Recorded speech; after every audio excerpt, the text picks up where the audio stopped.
Hi, everybody. This is Megan Grace, and I am here for our monthly edition of New Moon Activation with Bronwyn Simons. Please join me in welcoming her. Hi, Hi. Bronwyn. Hi, Megan. Happy new moon in Taurus. It's good to be here. Thank you. It's good to be here with you as always. And we are really right at the balsamic phase, right? I'm learning my lingo. I love it. Each month that we meet, I add a little bit of a deeper understanding of the bedrock, you could say, Yeah. or the foundational principles that underline astrology. And each time we come back here each month and talk about something a little bit more resonates, and like, I know what that means, and I can relate that to something we talked about last month. And Yeah. this is the way I've learned yoga. This is the way I've learned life, I guess, is just this continual repetition, coming back and hearing the same thing in slightly different ways. Yeah. And, Yeah. and getting the chance to really embody it in real time. It's Yes. the best way to Yeah. learn. Yeah. Yeah. And we were talking about the whole idea of the waxing and waning Mhm. cycles of the moon, and how this gives us an opportunity every month or every 28 to 30-ish days to experience this complete cycle that Yeah. is indicative of what's happening with all the planets and in our chart over a much longer period of time. I've got that Yep. right? Yeah. Yes. And so you have said that that's why you're so fascinated and in tune with the moon, because it gives us this kind of like this metaphor for what's happening in the rest of our chart. And we can use it to kind of see how we cycle through things and how our energy waxes and wanes in accordance with the moon cycle. Yeah, exactly. Yeah. And the Yeah, other it's a thing I just love about the moon, I love the sun too, but the moon with its feminine energy and its Mhm. encouragement to look at our emotions rather than our Yes. intellect, that piece of the brain that we use to regularly figure out where we are, in space and time. Mhm. But the moon helps us uh, look here, or look Yeah. inside to our Yeah. intuitive sense. So I Yeah, she love all invites that. us into our heart and our body wisdom and our intuition.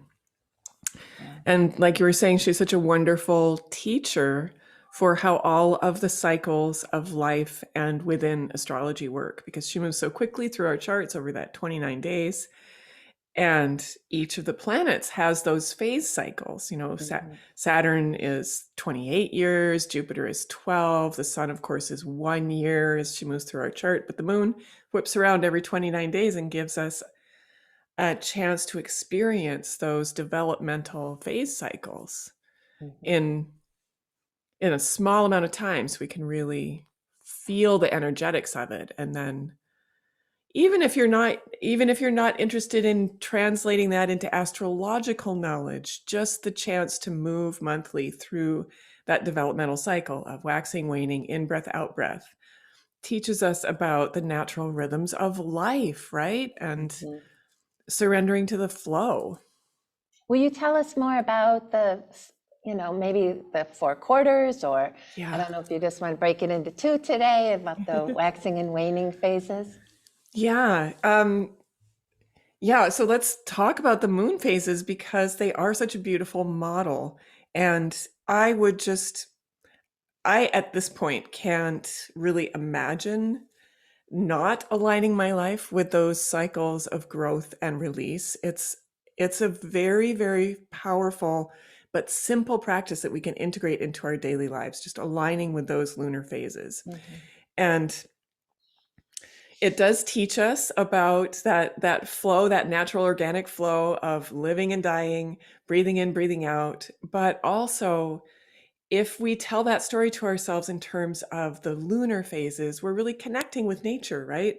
We're getting out under the moon every day and noticing where she is and noticing that our own energy and the energy of the world around us is reflected in the changes in her face. Mhm. So I really recommend this as a simple daily practice to just start noticing. Um, and you can start noticing just by developing a relationship with the moon. Just notice, just walk out into the under the night sky, or sometimes she's visible in the daytime sky, and just notice where she is and start to develop that awareness of her as a mirror of our own energy. Like we started Mhm. out talking about this before we started recording, and we were both saying, oh my goodness, I wish we could just lie down. We're both feeling a little bit at the bottom of our energy right now, really happy to be here, but also a little Yeah. bit tired. And that's so often the case when we're here in the dark of the moon, which is the balsamic phase right before the new moon, and then those first hours of the new moon, which is where we're sitting right now. And it's natural. It's like that bottom of the breath. It's a time when we've worked and built and then released. And it's just that little sacred pause before we begin the next thing that's really natural after we have a big release to feel not drained in a negative way, but just emptied out and ready for the next thing. Mhm. And when we start to tune in, then we really notice that, like, oh, yeah, you know what? I do feel that sense of release and renewal around the new moon, and heightened emotions and expansion at the full moon. So I would love to just like talk you through the four major lunar phases, and think about how we can notice how those the energetics of those phases are reflected in our own energy cycles. Perfect. And I would love that. it's there's so many different ways to connect with this, right? Too, because for those of you, myself not included, but for those of you out there who are women in your reproductive years who still have a uterus and are still cycling, you Mhm. can think about how, there's no perfect way for our cycles to match up with the moon phases. It differs, but that's another way that we can see those cycles reflected. And it's another way to experience that monthly cycle, with whether that's happening for us now or we have the memory of that. It's the same cycle, right? Where there's the time of renewal, the time of building up, the time of releasing, and then the time of coming down from that releasing before you start again. Mhm. So, for those of us that have had that experience of menstruation, that's another analogy to this lunar cycle, as well as the idea of breath, the idea of living and dying, growing to maturity, and then releasing into old age and death. This same cycle is everywhere. So, we start at the new moon in the fertile dark, right? This is the moment when the sun and the moon are together in the sky. So, if we go outside to look for the moon, like today, we we probably won't see her because she's still dark. That little crescent hasn't revealed itself yet. Mhm. So we really see that we receive that symbolic experience of being in the dark, like we were talking about, just being a little tired, really wanting to go within into our nocturnal consciousness. Just where can I lie down and just receive dream time and be ready for what's next? And so that's the mysterious time when things are both ending and beginning. We can't see the moon. Her light is extinguished. She's in that mysterious space between the last cycle and the new cycle. Mhm. So that's why I love to encourage people to have some ceremony or ritual around that time of the month and just honor it as a time of releasing and beginning again. And of course, our lives in contemporary culture are not structured with any reference to the heavenly bodies or the natural seasons. So we do have to kind of struggle along and find ways to integrate these old natural practices back in to our contemporary daily lives. But even just taking a few minutes on that day of the new moon to light a candle, write down some desires or intentions for the coming month can be really powerful. Or even just to sit with yourself and think about, what have I released and what am I ready to take in? Mhm. And we can be very unforgiving of ourselves and those times, those natural times of being at the trough of the wave. And I think this is one of the big lessons of the darker times of the moon, is that, oh, that's half of the cycle. She has more darkness than light. Half of the cycle. Just like we spend, what, a third of our lives sleeping, Mhm. and we have darkness and the nighttime is as long as the day at the equinoxes, or if you live on the equator. Anyway, you get the idea. We always have this balance of dark and light, of the trough of the wave and the top. And it's something we don't have a lot of patience for in this culture. We want always to be peaking, always to be innovating and creating. So that those dark phases of the moon are such a good reminder that this is natural, to have times when we're not creating, when we're resting, when we feel emptied out, when we do need to lie down and take that dream time. When you were talking, I was thinking about, it's not really like you're describing darkness, like sometimes we refer to that as a time of ignorance. It doesn't sound like you're describing this time as that, but more as this emptied out, and a time when, you're kind of pregnant with the opportunity for new seeds to be planted. Yes. But in order for that to happen, there has to be this purification process that happens first, so that there's room for something new to come in. It's the sheltering and generative darkness. This isn't the frightening shadow darkness or the darkness of ignorance. Honestly, I think that some of those descriptors have come in because our culture is kind of anti-lunar, right? We push away the darkness and the unconscious and the unknown. And so in many ways, those ideas have somewhere along the line in our cultural history been demonized. So we forget that the darkness is also the darkness of the womb, the protective, nurturing darkness that is needed when things are just beginning to grow. Think about the seeds underground. We need to, I'm planting my garden now. And when you first plant those seeds, you don't expose them to the sunlight. They're under that protective layer, and they're germinating in the dark. And like you were comparing it to pregnancy, it is that moment. It's exactly that moment of conception. And this needs to happen in a protective environment, and that the moon is actually coming into the protective embrace of the sun, and she's in that darkness. That privacy is another way to think of it, right? That shelter and privacy that we need.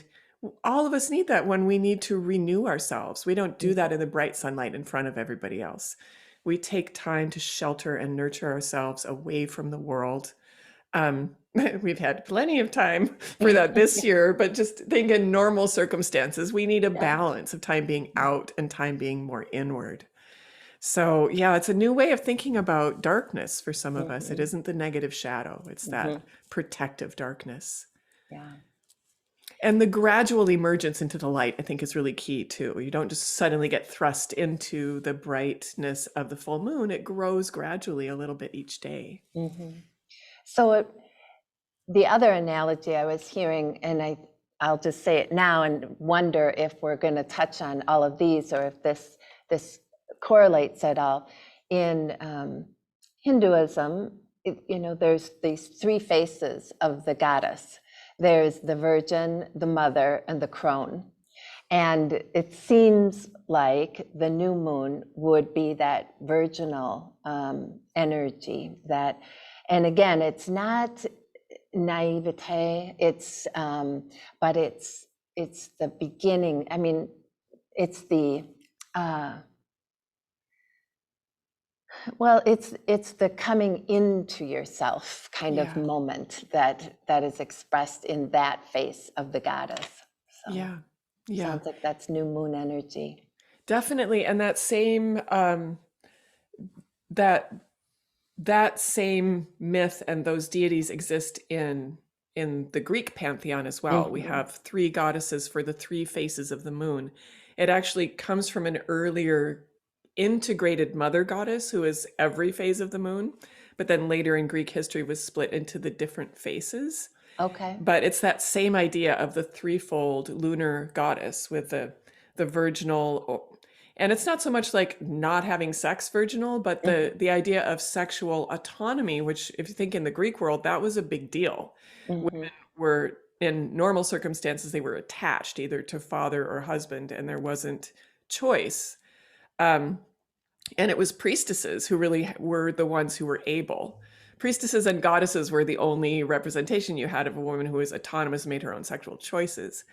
So there's that idea virginal isn't just about being intact, it's about being autonomous and having choice.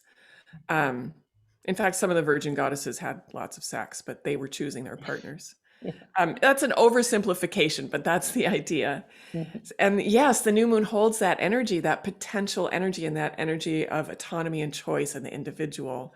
And then the full moon is the more maternal, the mother, the nurturing aspect, but also the emotional fullness and maturity that comes at that full moon time. And then the crone or wise woman standing at that gateway of that generative darkness, which is both death and rebirth. So she Mhm. who presides over that gateway of death. So it was only later that those darker goddesses were kind of demonized, but earlier they were all integrated into one, and it was all seen as positive and generative and part of the life force that Mhm. brings everything into being.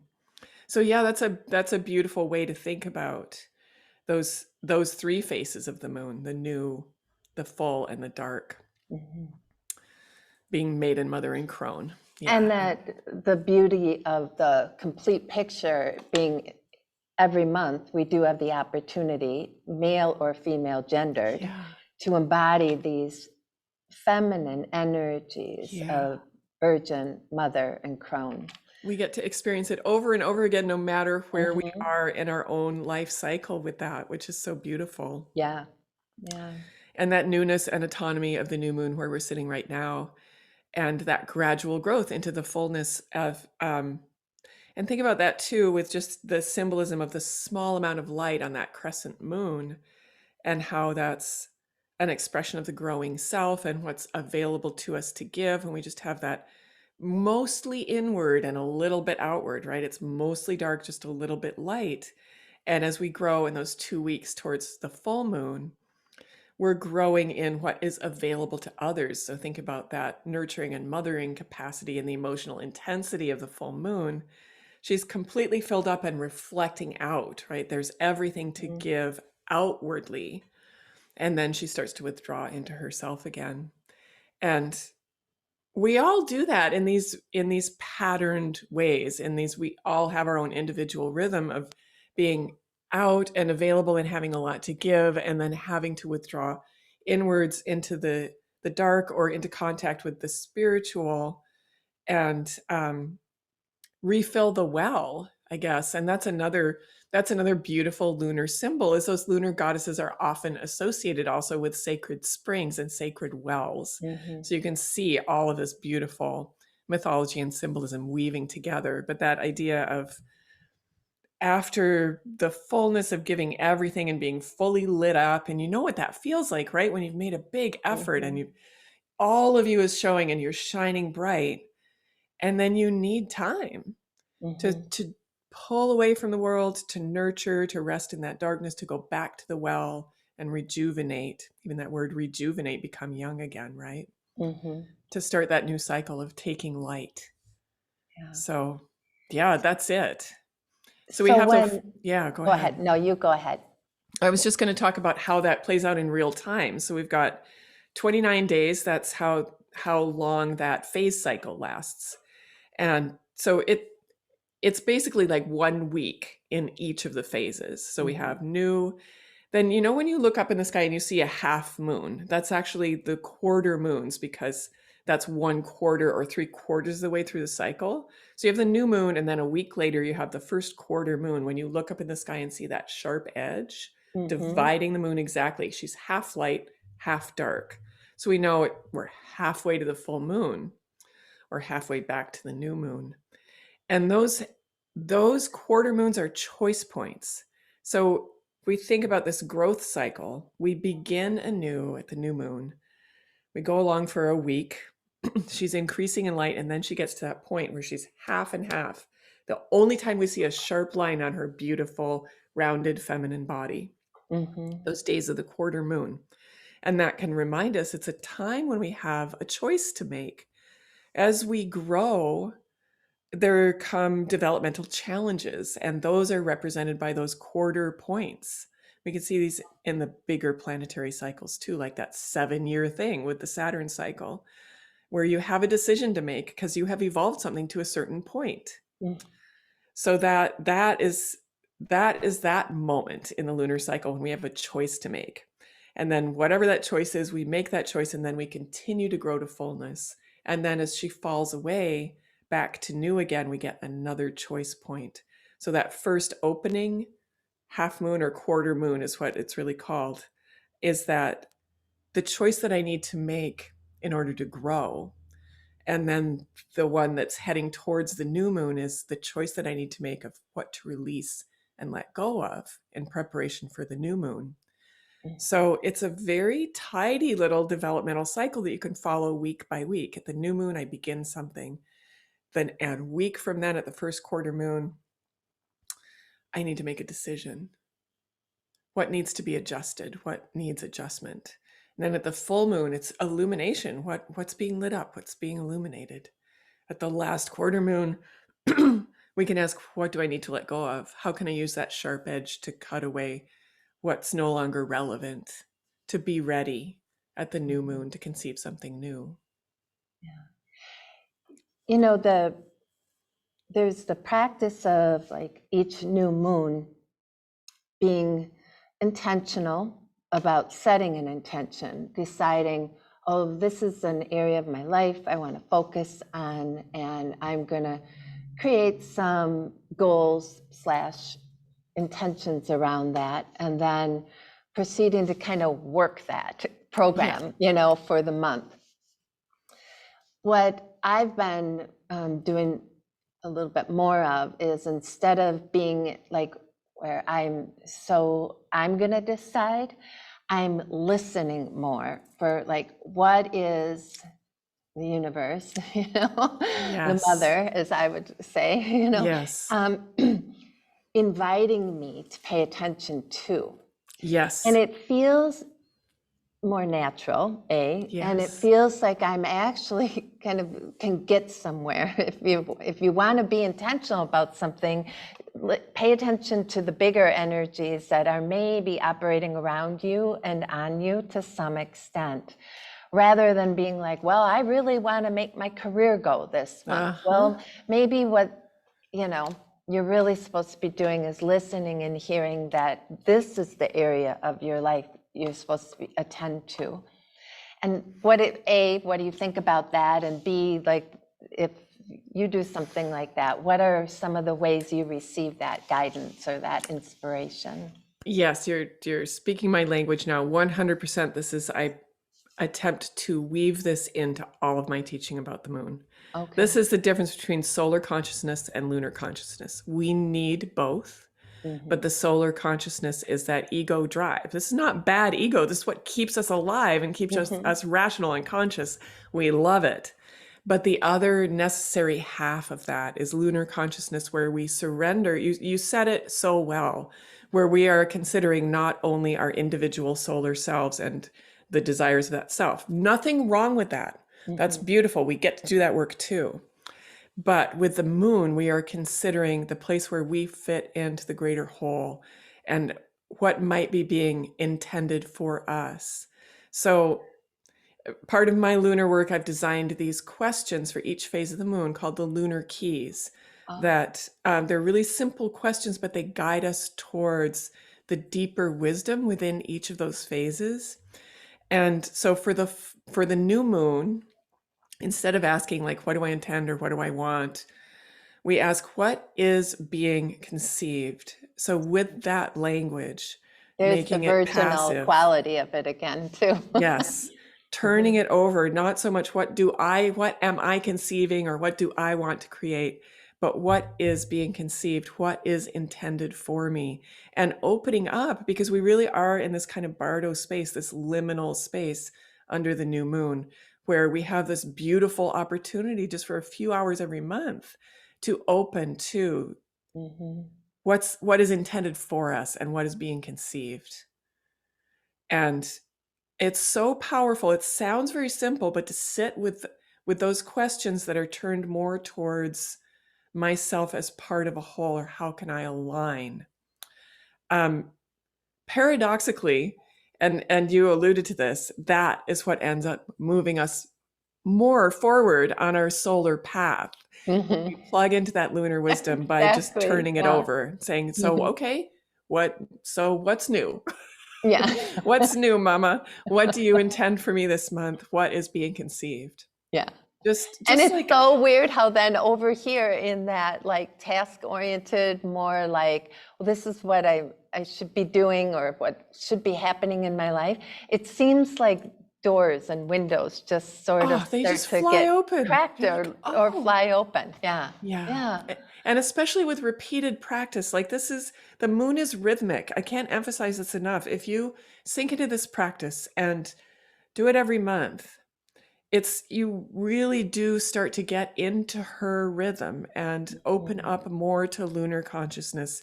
And then that alignment naturally happens. Mhm. And that manifestation that you want, that you've been trying so hard to push through with your solar yearnings, it just starts to develop organically. Or this magical thing happens where your desires shift and change and become more real and more authentic. And you're like, I don't know why I ever wanted that. I can see now that Yeah. this thing really fulfills me. Wow.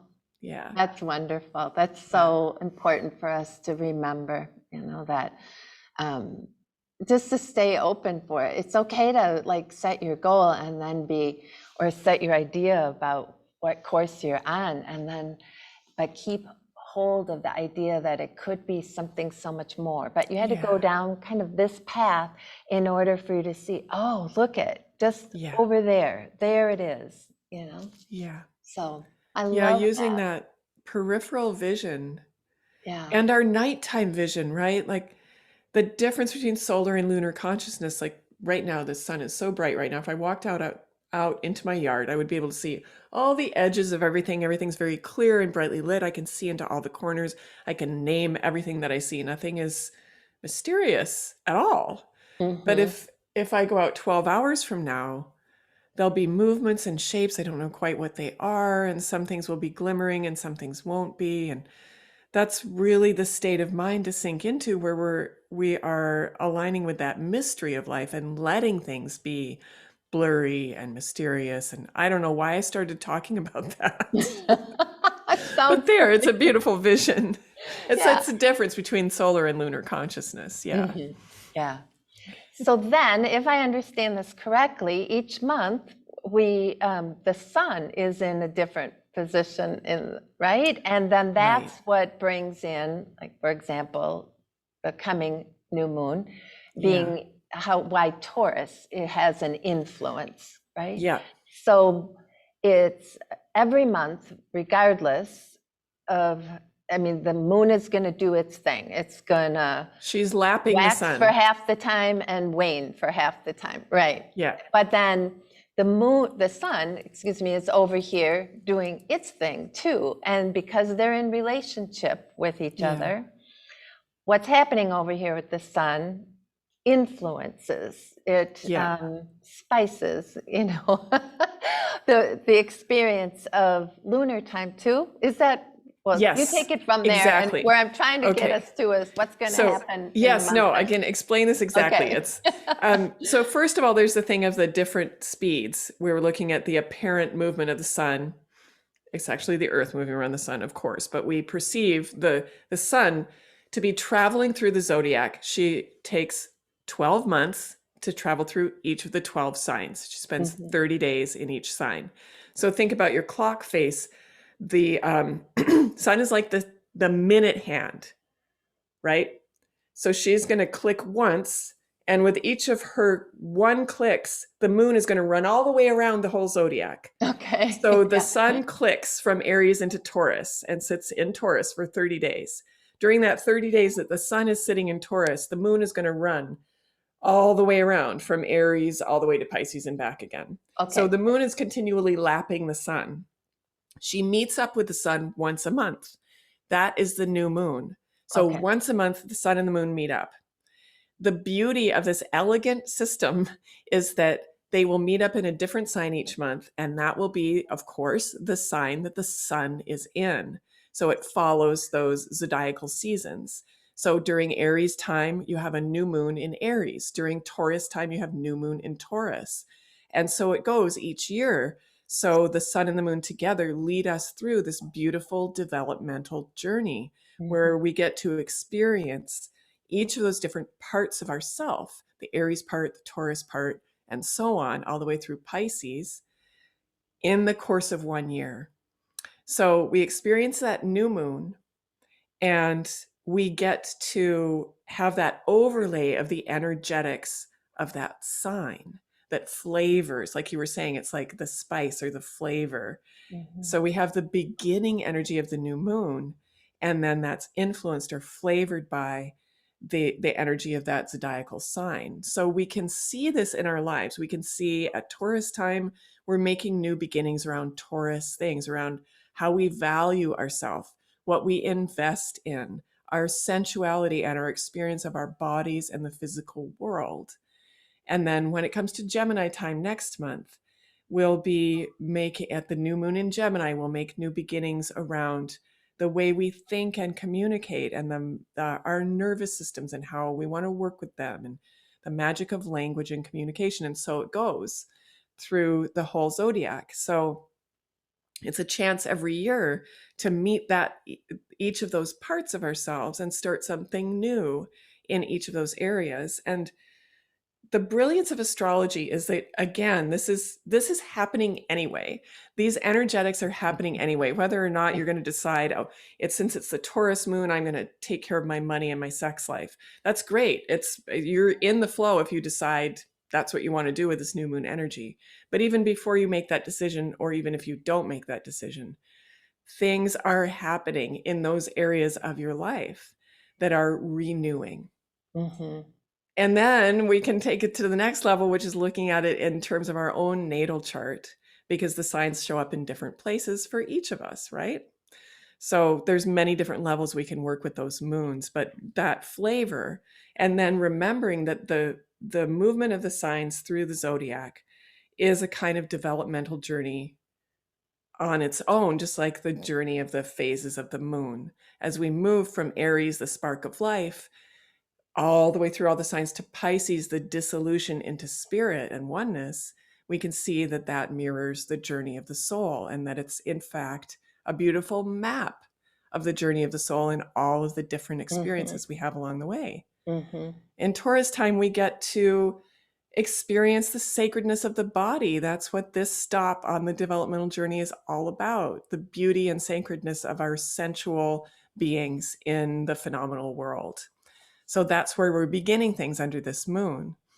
How are we experiencing our bodies? How are our senses awakening to the world? What does sacred embodiment mean to us? But then on another level, like, how am I taking care of my money? Can I do better with money and debt? What is my money mindset? How am I taking care of my stuff in the world? And Taurus is ruled by Venus. So I'm thinking about my relationships. How do I show love to people? So we get to do all of those beautiful steps of the journey. And you are a Taurus, right? Your sun sign is Taurus, right? Yes. So how, if you are like a Taurus, because we're going into May and that's Taurus season or whatever, it's going to show up different for you versus me, a Virgo, going into Taurus time. And is there a way for you to explain why that is? Why is it, if it's, your home sign versus if you're just kind of visiting it as another sign? Why is it different? So without getting into too much astrological complexity, because it is a really complex thing, but your natal chart is unique. One of the things that makes it unique, of course, I always have to know exactly what time you were born. If you've come to see me for a consult, you know that. I need to know down to the minute. Why? Why do I need to know that down to the minute? Because that is what shows me where you are on the map, like what sign is showing up in which place in your chart, what area of life is ruled by each sign. This, more than like what is my sun in or what is my moon in, much more important than that for predictive work and for knowing stuff like this, like how does this moon affect me, is knowing what sign rules each of the houses. Those are the little pie slices in your chart, and they depend on what time of day you were born, Okay. where on the globe you were born. So that's technically what's happening. So absolutely, if you have the way you will receive any transit, and that's what the new moon is, it's a transit. The way you receive that new moon depends on where it lands in your personal chart.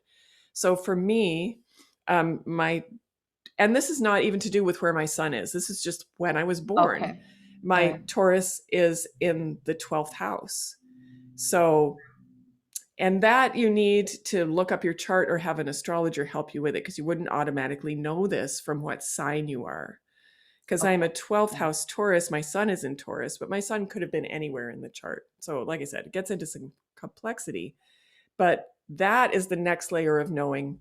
So I know when there's transits through Taurus, it's my 12th house of spirit. So I know that, like, this new moon in Taurus, new beginnings around my spirituality. And Okay. so we can take it to each new layer Mm-hmm. of how it affects all of us. It's a new beginning. For all of us, it's a new beginning around Taurus things, which I outlined a little bit earlier. And then for each of us individually, there'll be a different area of life that's highlighted depending on which house in your chart is occupied or ruled by Taurus. And that's something it takes a little bit of astrological expertise to know. Mm-hmm. But you don't need to know that to embrace the energy of the new moon and make it personal.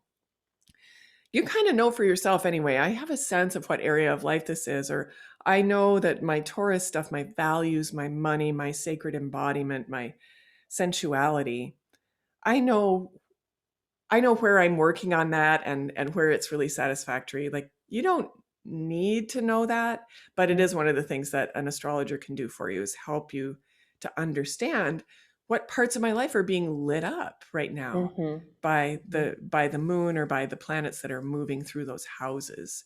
So that's how that works in the bigger context of your natal chart. Okay. So yeah, and but then also just for sun sign, it's if you are a Taurus, it's hitting you somewhere near your sun. So your shining self, you're going to really feel it and vibe with it more. For you as a Virgo, because you're an earth sign, it's in a really positive flowing relationship to your sun. So we do know some things by the sun sign. Okay. Yeah. Yeah. Oh, it's so fascinating.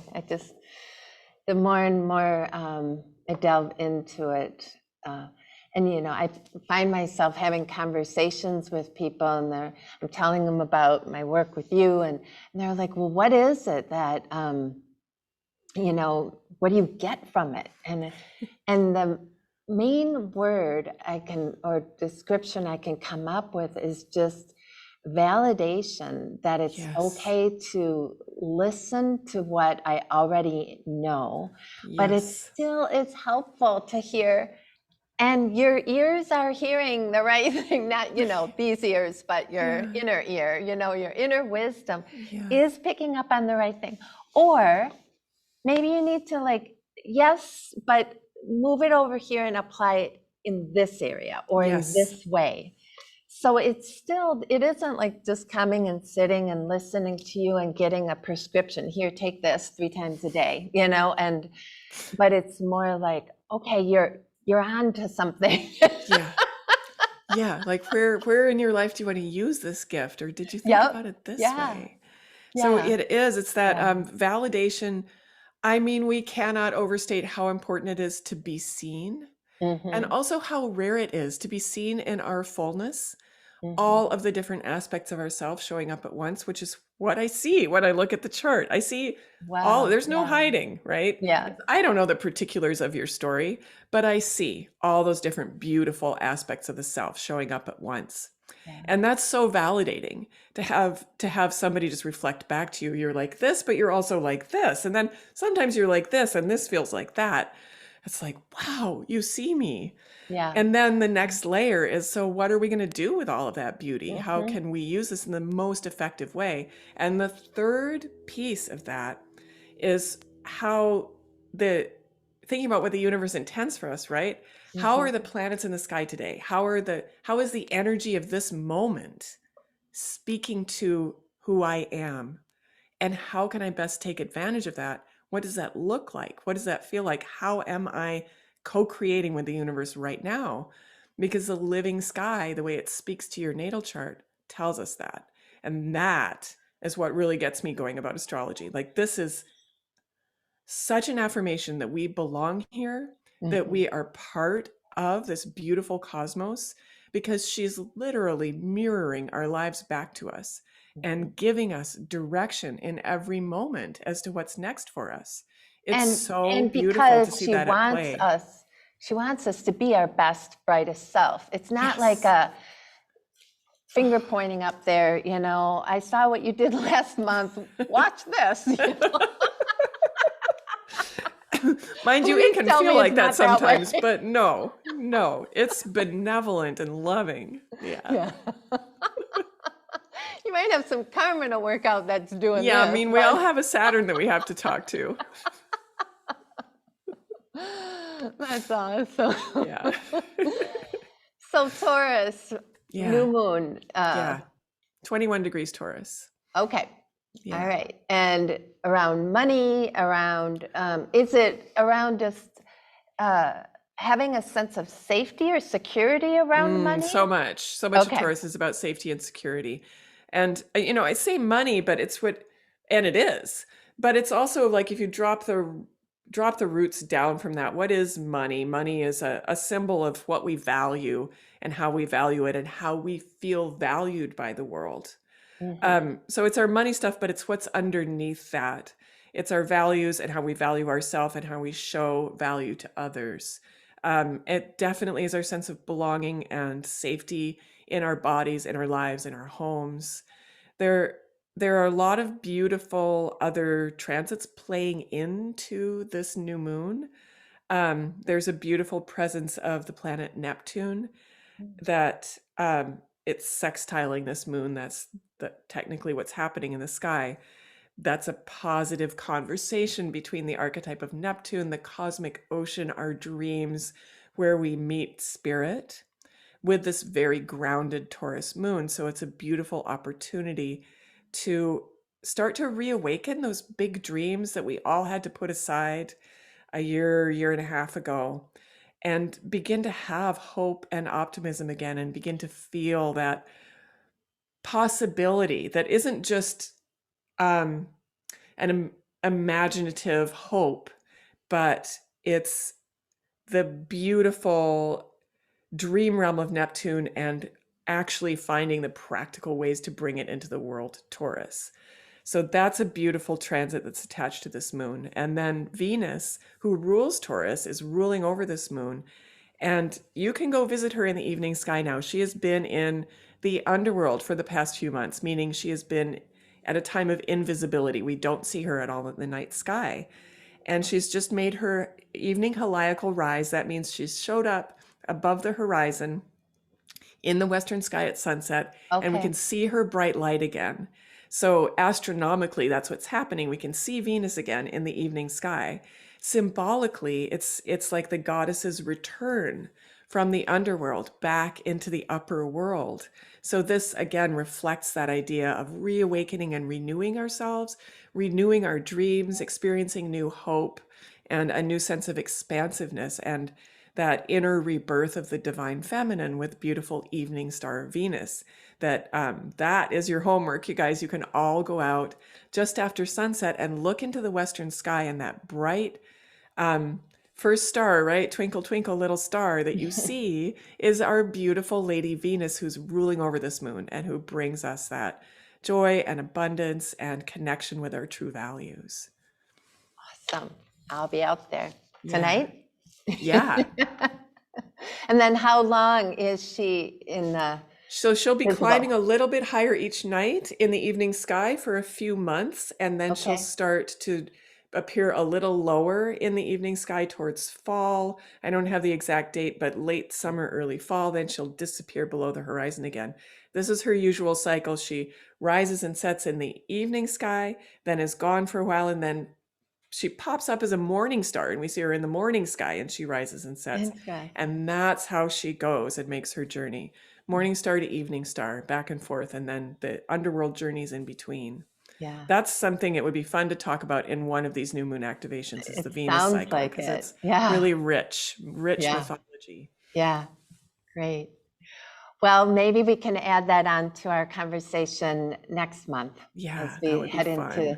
our conversation about June. And you already, Gemini, is that Gemini, where new we're moon in headed next? Gemini next month, and Okay. eclipses are coming. So Wow, it seems like we powerful just kind of get lunations, over those and there's right? another one. I know. Here we go. Is this like, Yeah. should we batten things down or? I mean, and a Mercury retrograde. So, Okay. yeah, it's going to be a big month. I think we have 2 weeks now before the full moon that are just kind of delicious and about renewal. And then we're heading into Mercury retrograde, and we've had an eclipse, and it's not that it's bad, it's that it's a time of a little bit of disruption and this huge opportunity to rethink things. So the way I see this all fitting together is we're redreaming right now and starting to return to a sense of safety and joy in our bodies. Mhm. And this time leading up, this waxing period, next 2 weeks between now and the full moon, we'll really be enjoying that. And the full moon is a lunar eclipse, so that's always emotional. So there'll be some emotional revelations around the full moon, and then we'll find that we have some mindset and values and ideological shifts that we realize that we need to make. And then we'll spend the next month or so really working with those. And I think it can be really productive and creative. But kind of the feeling tone of the month is a couple of weeks to just soak it up. And then a couple of weeks of really like being full of ideas and really wanting to shift things and change things up. So there's quite a division in energies in the middle of the month around the full Sounds moon. like it. Yeah. Yeah. Yeah. Yeah. It seems to me like most people are feeling a bit like stunned and they're kind of aware that we can start to emerge again, but no, it's kind of like I'm frozen still and I Yeah. don't quite know how to do it. And my head can compute that I've been vaccinated and Yeah. that, it's safe Yeah. or But at your least body doesn't believe safer. it. Your nervous But system people's doesn't believe it. bodies and their activity is not shifting Yeah. back into an awareness of that, where they can really kind of start to move around in their world and in their life yet. So Yeah. We have and to it's heal our like nervous anything. I think systems. like what we talked about last month, the whole PTSD thing, Yeah, and we have to totally. be patient with ourselves, right? Yeah. So Yeah. And I do think that some of the energies coming in these next 2 weeks are going to be really supportive of that. good, Just a more of a natural feeling of safety starting to return in organic time, just good, really starting to feel that in our bodies again. Yeah. good. Yeah. Well, Bronwyn, it's so good to be here with you. We It's were going always to do so this a few fun. days ago, but you got your second shot and had your Yeah, I had day my as little, well. I'm not going to complain about it. It shows that Right. my immune system's doing what it's supposed to do. But yeah, that was a couple of days of kind of feeling like crap Yeah, for a really good reason. exactly. Yeah. Yeah, yeah. And, slowly, slowly, pada pada, we're getting there. We're So, getting there. yeah, yeah. This is And always a pleasure. Thank you so yeah, much. thanks, Bronwyn. I'll see you in June. All Okay, right. great. Yes. All right. Bye Namaste. for Bye-bye. now. Bye. Bye.